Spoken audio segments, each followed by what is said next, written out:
generally when I have an idea, I marinate on it for way longer than necessary. I procrastinate, I overthink. My editor, who I've been using for my book, will say, you needed to marinate on it.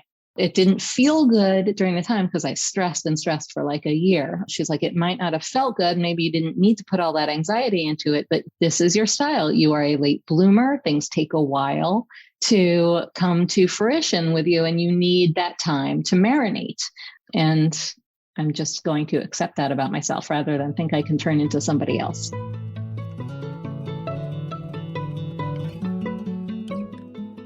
My name is Francesca Phillips, and you're listening to the Good Space Podcast, a show where we help you find peace and power in work, relationships, and intuition.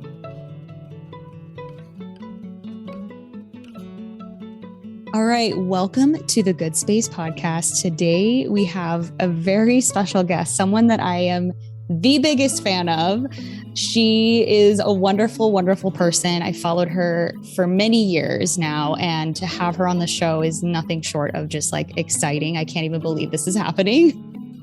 We're going to have Laura Belgray talk to us. She's the founder of Talking Shrimp and co-creator of The Copy Cure. She's a copywriting expert who helps entrepreneurs find the perfect words to express and sell what they do in a way that gets them paid to be themselves, which is what we all want to do, right? Like we want to be ourselves in everything that we're creating and growing and doing.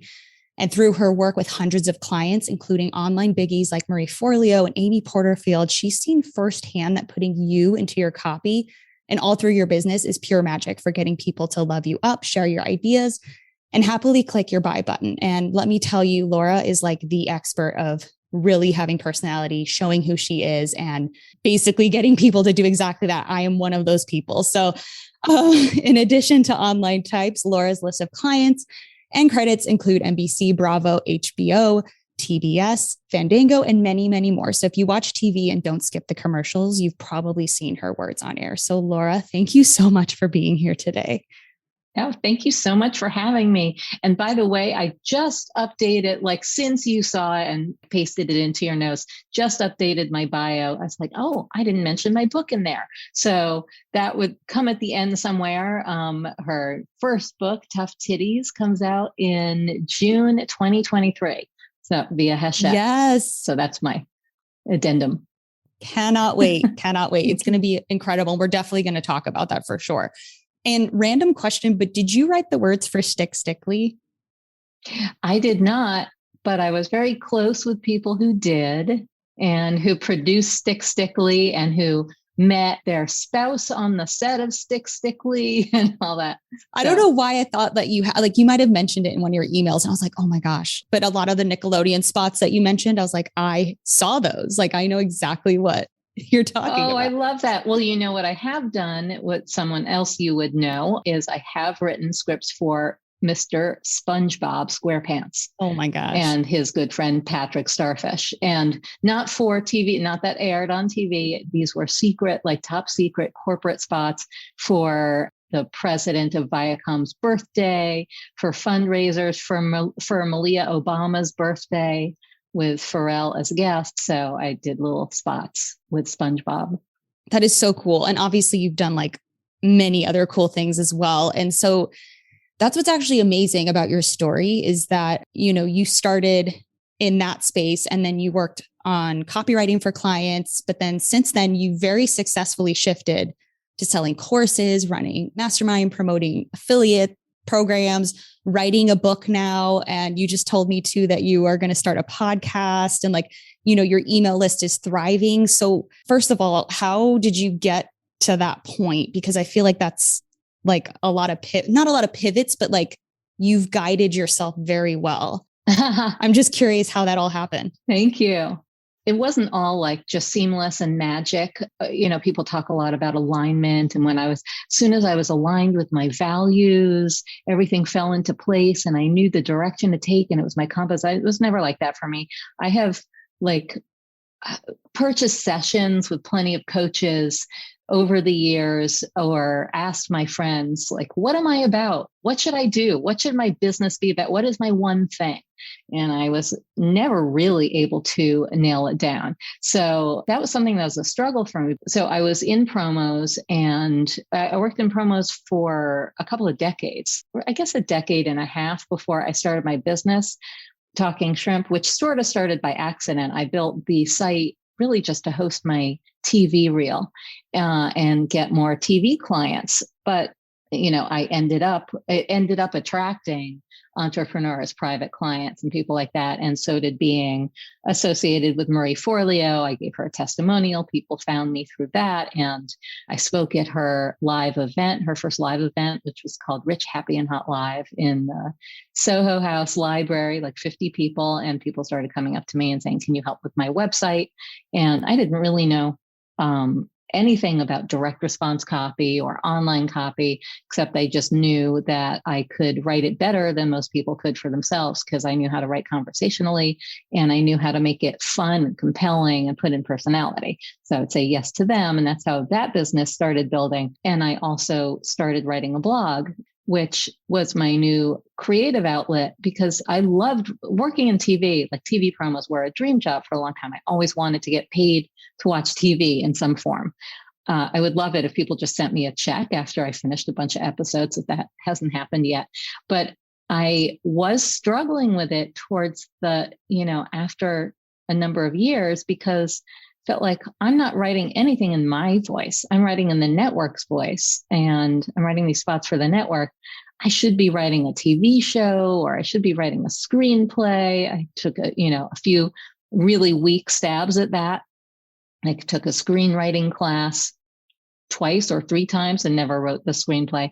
I didn't know what I wanted to write. And so this online format, the world of online writing, of blogging, and then later social media and email marketing, really opened up the doors to me to write in my own voice and write copy for myself that made me money.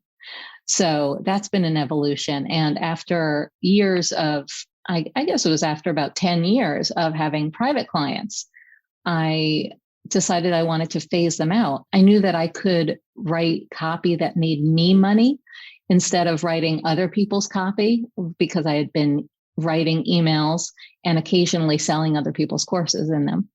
And I was like, it's time to create my own courses and sell them. And I started doing that. And I created a program called Shrimp Club, it's a mastermind. I call it a live mentoring party.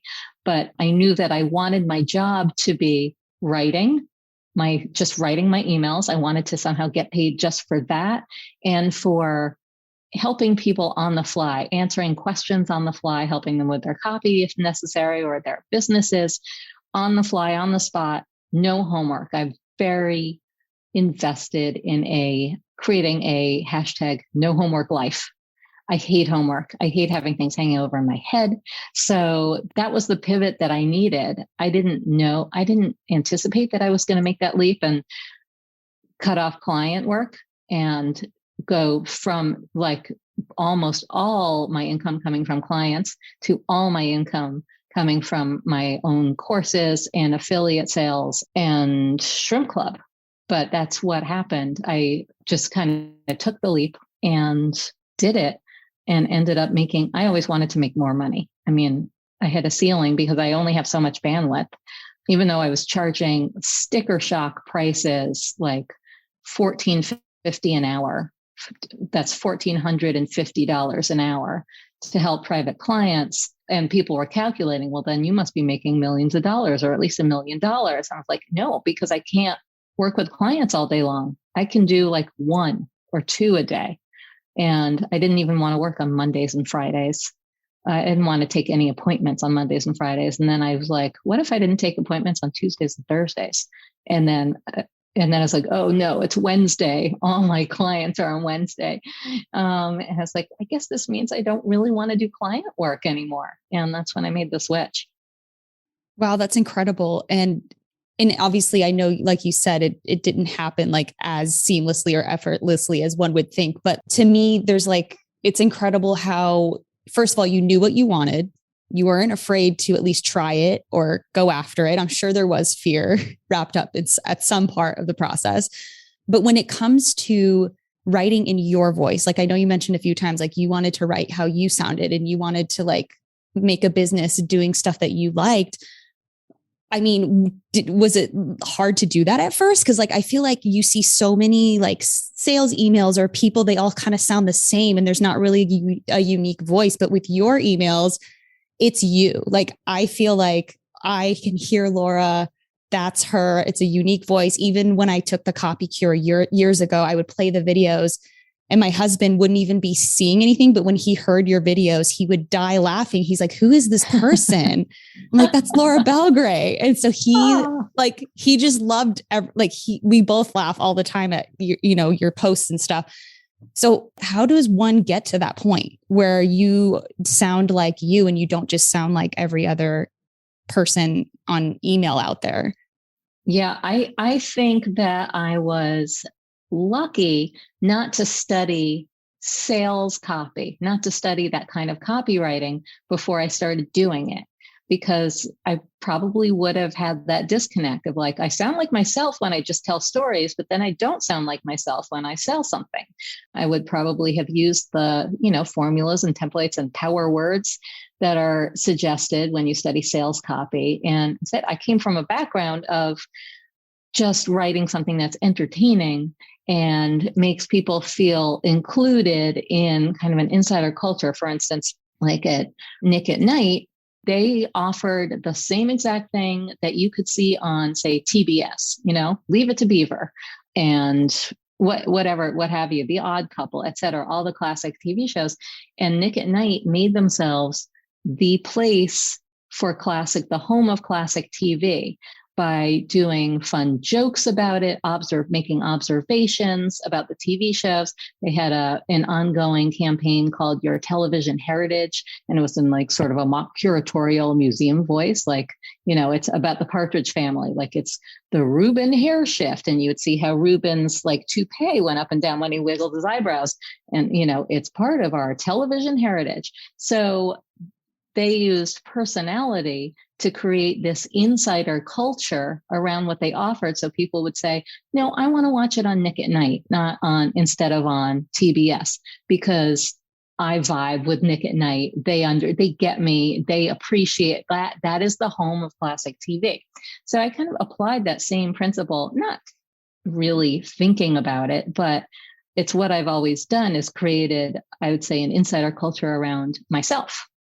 Through my emails, I put in my personality. I tell personal stories. I let people in on my life, and they feel connected to me. They feel like they know me. They feel like they're part of my life, like we're friends in real life. They imagine that when I write to them.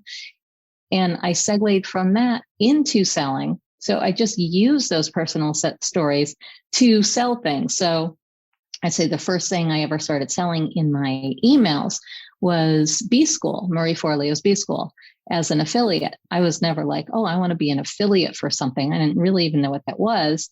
I just saw that Marie's affiliates were making great money promoting B School.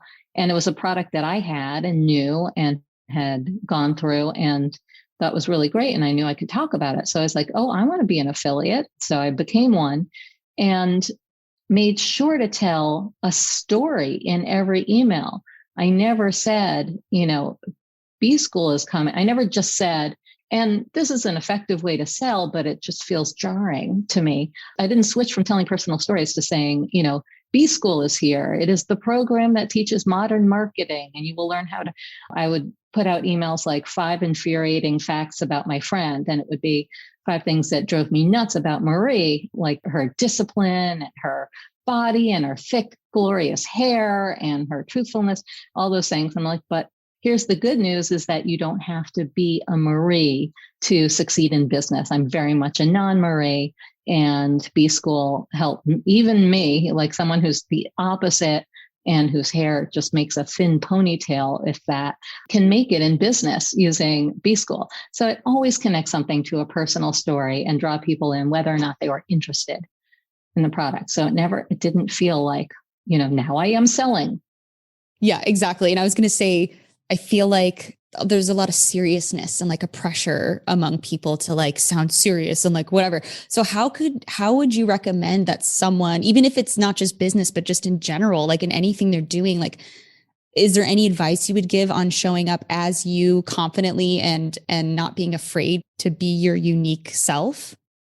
Yeah, I mean, I have a lot of advice on that. First of all, when you're writing copy or anything, write conversationally. I've just like for the copy cure, just today did a feedback session. People send in their copy for possible review. And so I had to pick out like 6 or 7 pieces of copy to review. And at least 2 of them were saying, I need help being more me and bringing my voice to my copy. And sure enough, their copy was very stiff and academic and said things like, hello, I am so glad that you are here.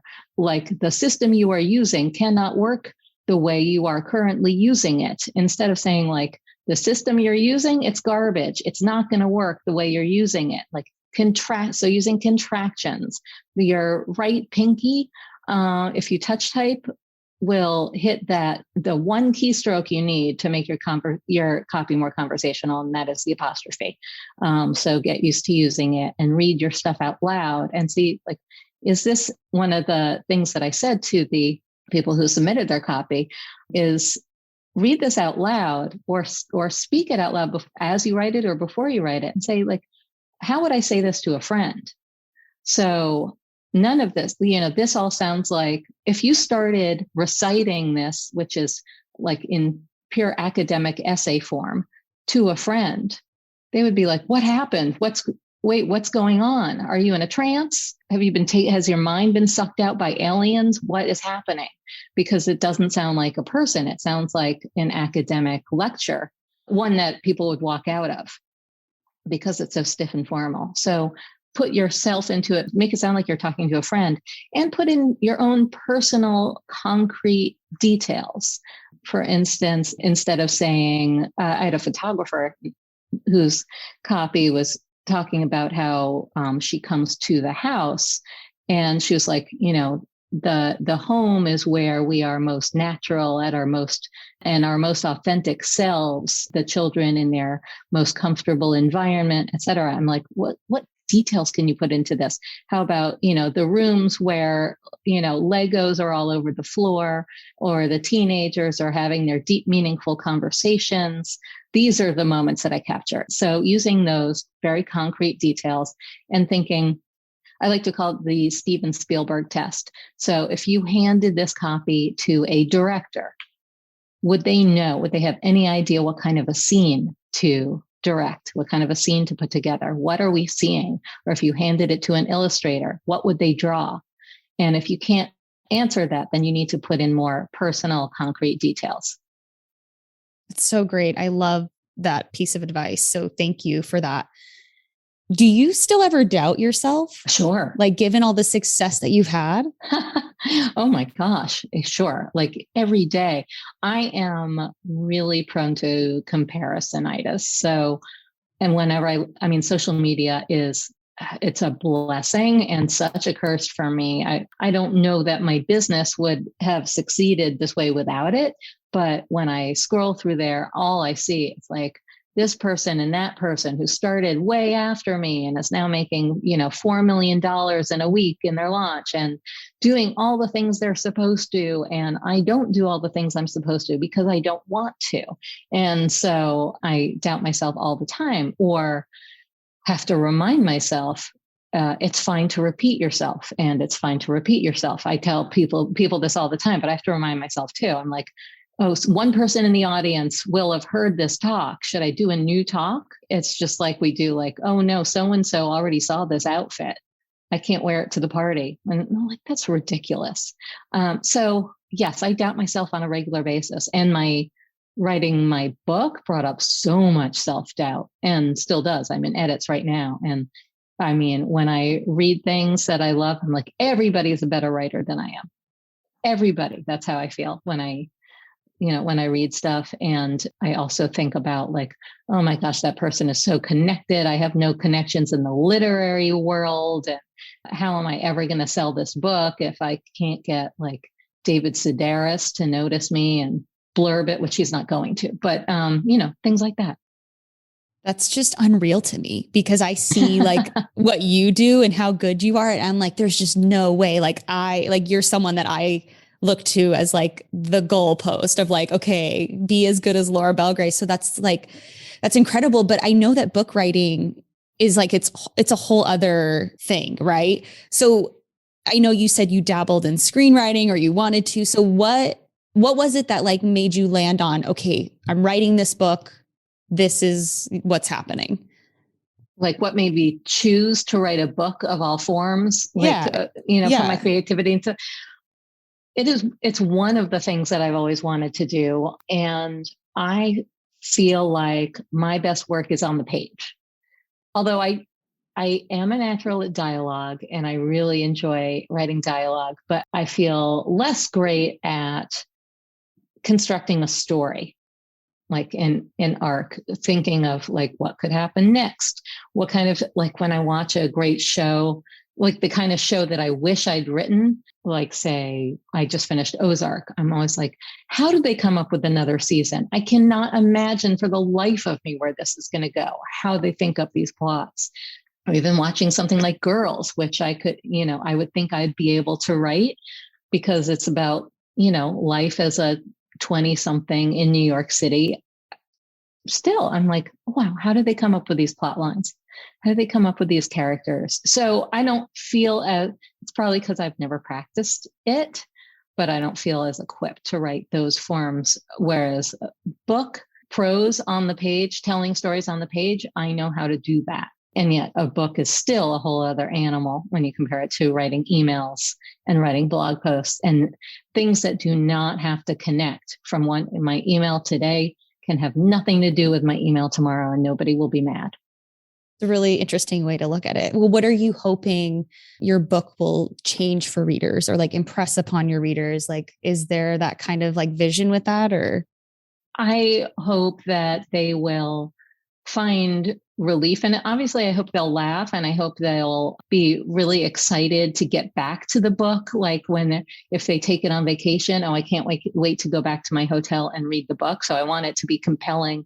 I want them to be obsessed with it on that level when, I love the book feeling. So I want that, but I also hope that it gives them some feeling of relief or I'm not alone. Okay. So other people feel behind because a lot of it is about feeling behind and being a late bloomer and being a very unsupposed to person, not doing things the way you're supposed to or living life the way you're supposed to. So I would love for them to be like, oh, it's okay. You don't have to do what you're supposed to. You can turn out all right anyway. Oh, I'm definitely your target reader then, because I have always felt like a late bloomer. I've always felt like I'm behind on everything. So I'm really excited to pick that up. And I know like you've written for, I think it was Forbes, right? Where you talked about like you made your first million at 50 and you wouldn't have it at any other way. Like, and I think that's so inspiring and it gives so much hope to so many people. So yeah, I'm really, really excited to read that. And I think it's going to help a lot of people for sure. Okay. If your book turned into a movie, who would you want to play you? Yeah. Or a show or a TV show? Yeah, it's a good question because I used to know the answer to that when I was much younger because it goes through all the years. But so I'm going to say like in my 20s, 20-something Drew Barrymore, or not necessarily because of her acting style, just I always felt like I related to her looks in a certain way. Not that I look like her at all. Or if we were going super, super hot, I would say Scarlett Johansson, just to flatter myself, because that's goals for me. Even though like the person I get when people say you look like so-and-so is, or used to be for a long time, was Marissa Tomei. Oh, that's a good one. Yeah. Yeah.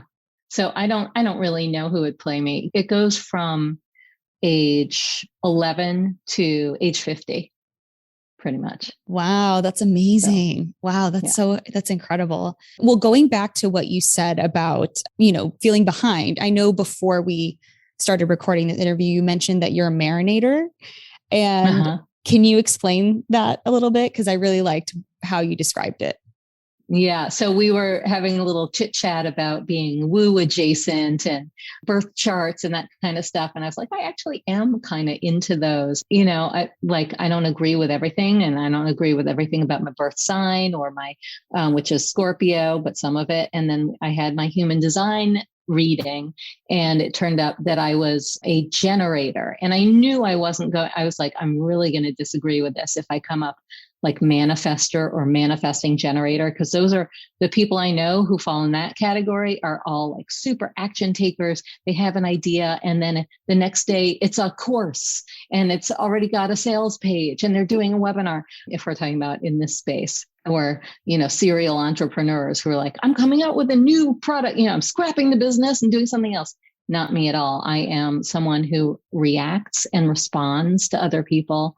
I don't know what I'm going to say usually until I hear someone say something that sparks an idea, either like, oh, I talk about that too. I was thinking about that. Or someone asks me a question that I can respond to. That's where I get my juice, and that's where I get my ideas. And that's what spurs me into action. And generally, when I have an idea, I marinate on it for way longer than necessary. I procrastinate, I overthink. And sometimes people who are very nurturing and supportive about my personality, like my editor, who I've been using for my book, will say, you needed to marinate on it.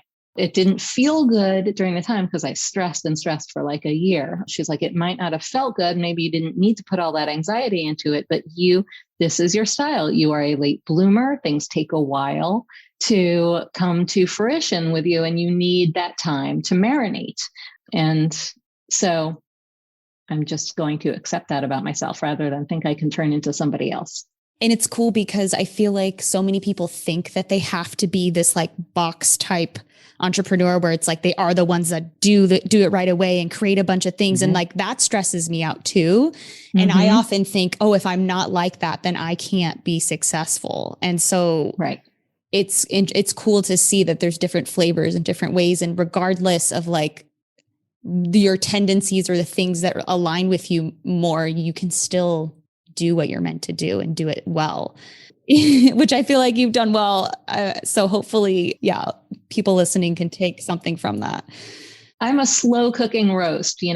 I will say that one thing that I've seen in people who are manifesting generators who do things really quickly and on the fly, I have seen them have to burn out and pivot more.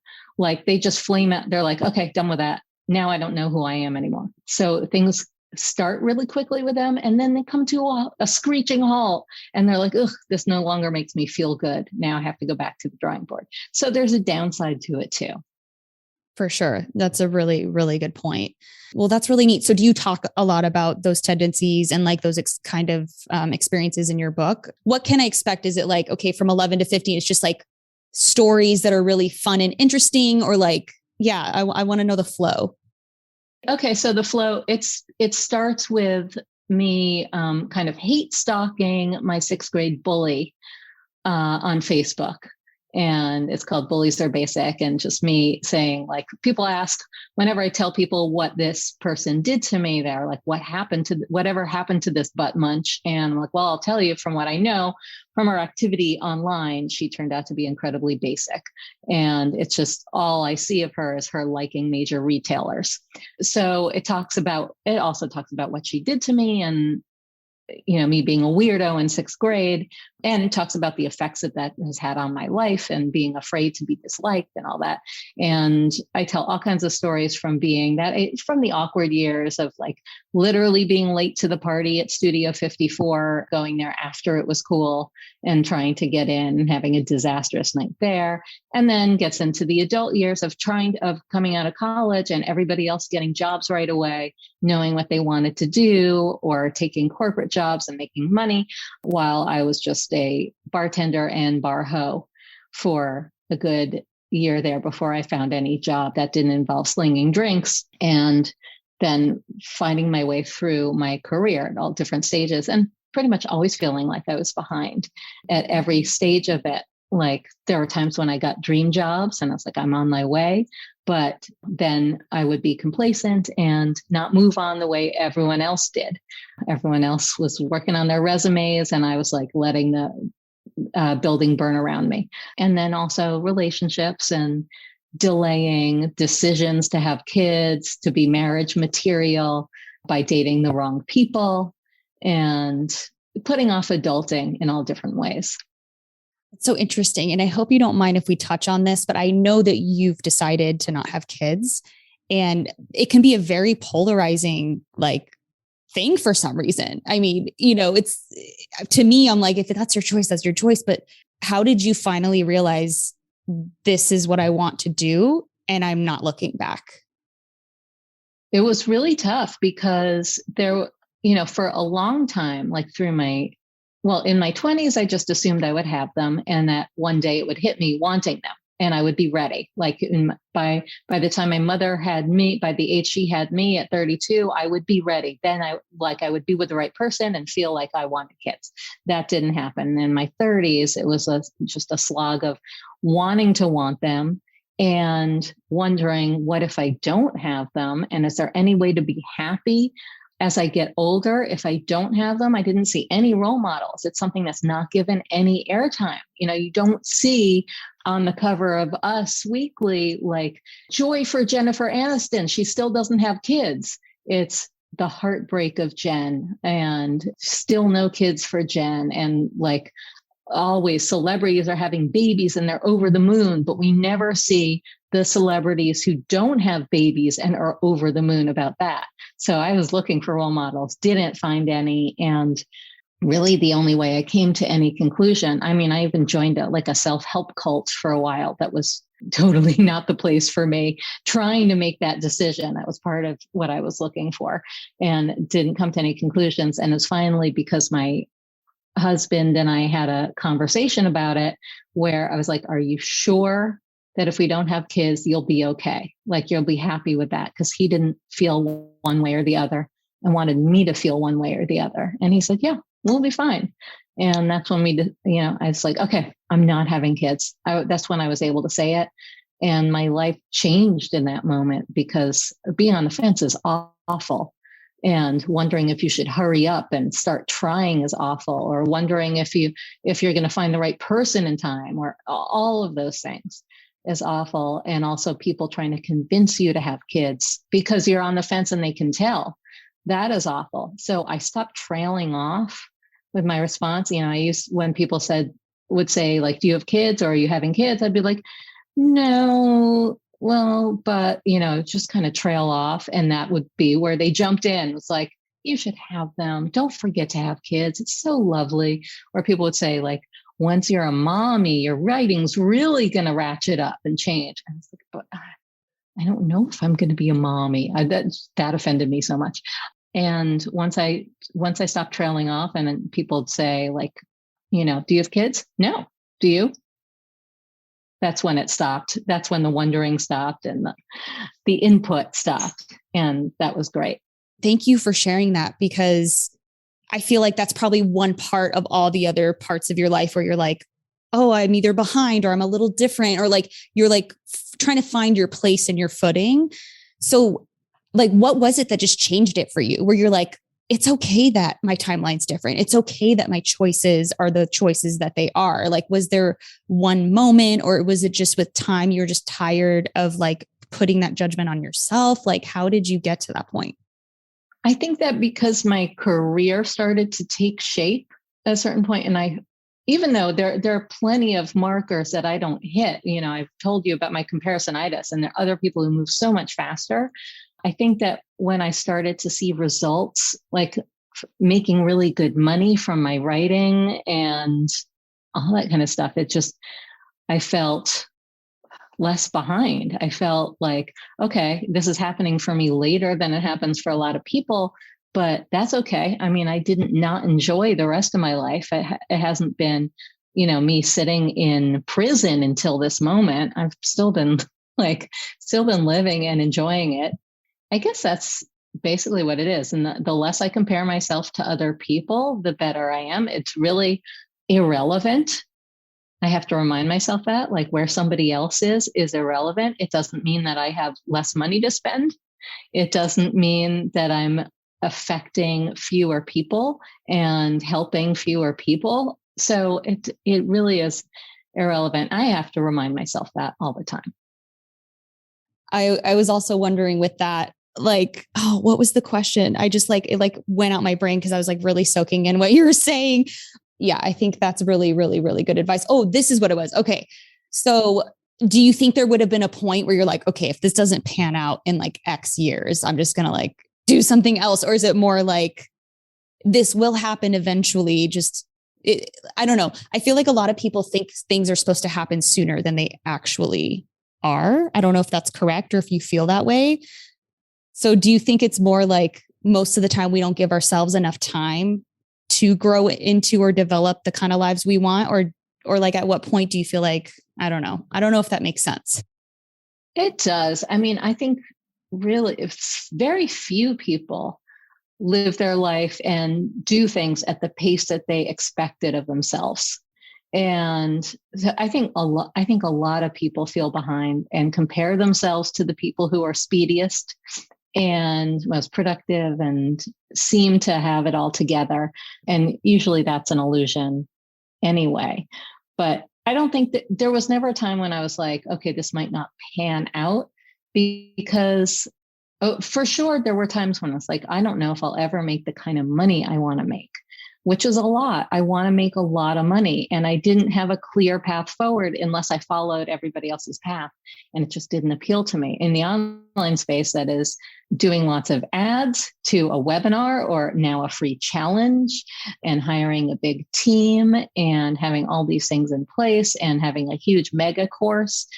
So I didn't know what could possibly be my pathway. And that was frustrating to me. It's like, how am I going to turn this business where I serve a certain X number of clients, as many as I can handle mentally?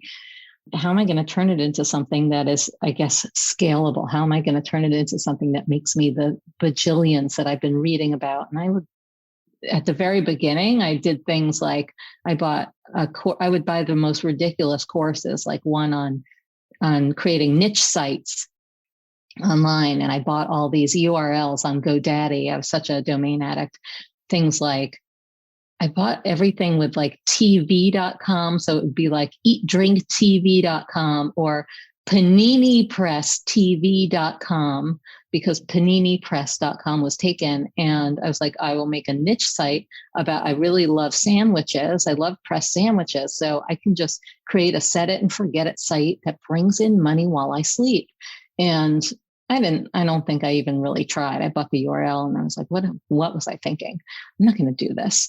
So none of those methods have worked for me, or nor have I really tried them. And so, yes, I've had doubts that I was going to be able to do what I wanted to do, which is money driven. Like I have big money goals and still do, now I would love to make multiple times what I make now, but I don't know how that's going to happen the way I am as a person. But I never felt like my life or my career isn't going to pan out.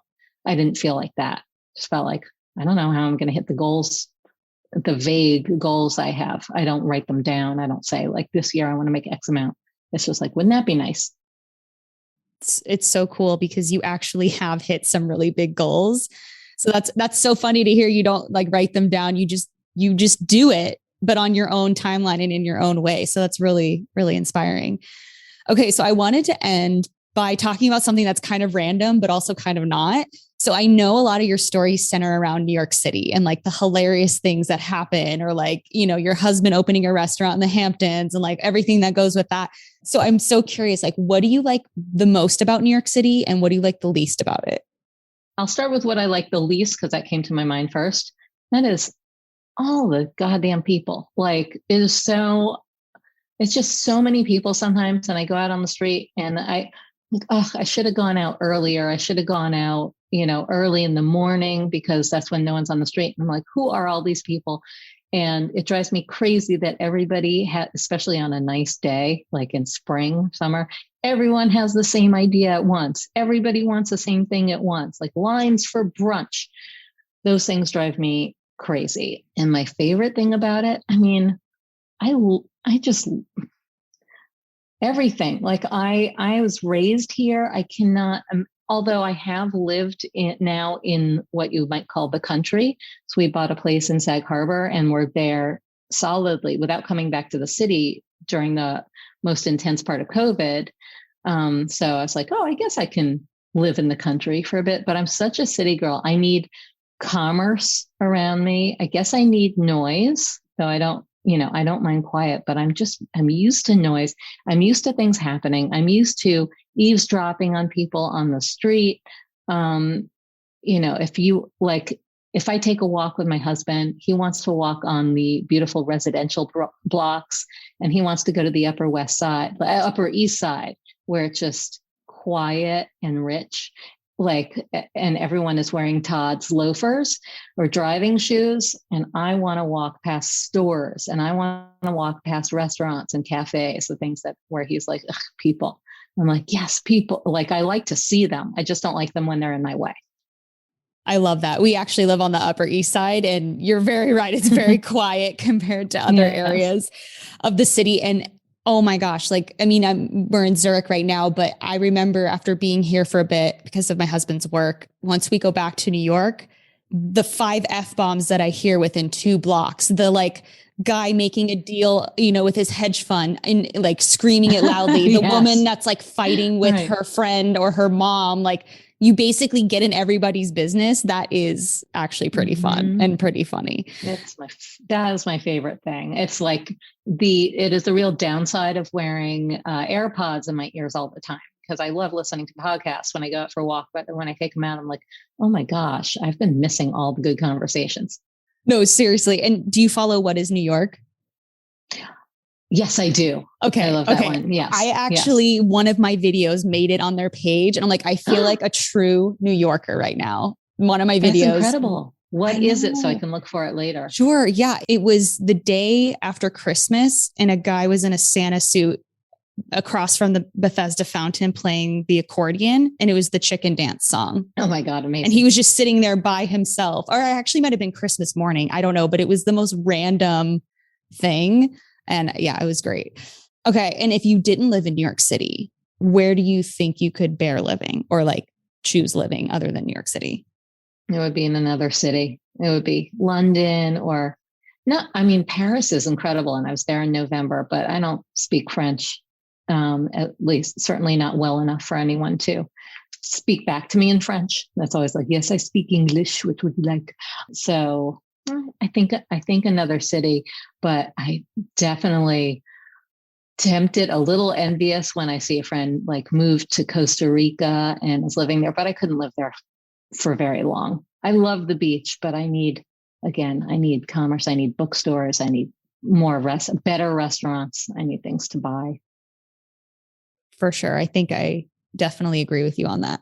Okay, Laura, thank you so much for taking the time to chat with us today. And can you let us know when your book's coming out, where people can find you, reach you, all the good stuff? Yes, indeed. So Tough Titties is the name of my book, and that comes out in June 2023, which feels like a long time from now, but I'm sure it'll be here tomorrow, basically. And especially in terms of all the work I have to do for it. And you can come find me at talkingshrimp.com.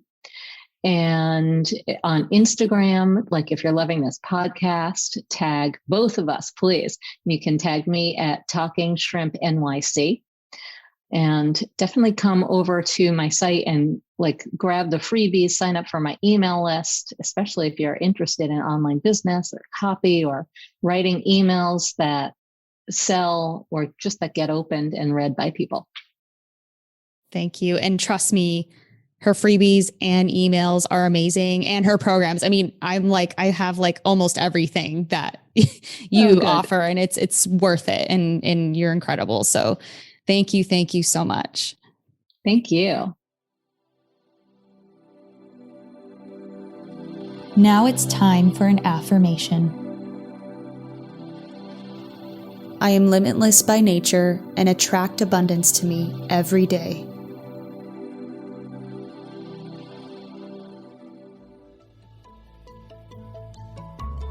If you found today's tips inspiring or thought-provoking, share it right now on social media and make sure to tag me at Francesca A. Phillips or at Find Your Good Space, and also weigh in the comment section at findyourgoodspace.com. You can find links in the show notes. And if you have a spiritual or mindfulness problem that you want me to unpack on an upcoming The Good Space episode, or an awesome manifesting story you want to share, give my podcast phone line a ring right now at 917-719-0867. Also, don't forget to download my free morning routine guide. It's what helped me reduce my anxiety, increase productivity, and so much more. The link to everything I mentioned is in the show notes. See you soon.